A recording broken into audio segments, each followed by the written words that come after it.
Hi అండి, నేను మీ మమత. నా ఛానల్కి మీకు స్వాగతం. పొట్లకాయ ఇగురు చేశానండి. పొట్లకాయని సన్నగా కట్ చేసుకొని కొంచెం ఉప్పు వేసి పిసికి అలా పిండి పక్కన పెట్టుకోవాలి.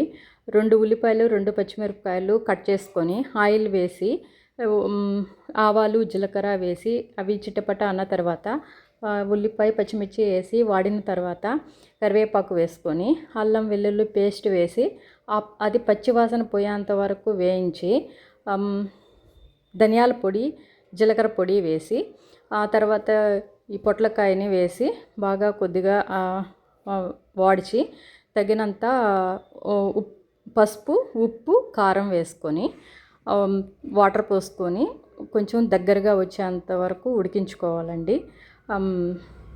నేను సగం టీ గ్లాసు పాలు పోసాను. తినగలిగిన వాళ్ళు టీ గ్లాస్ ఫుల్గా కూడా పోసుకోవచ్చు. ఇది పొట్లకాయ ఎగురండి.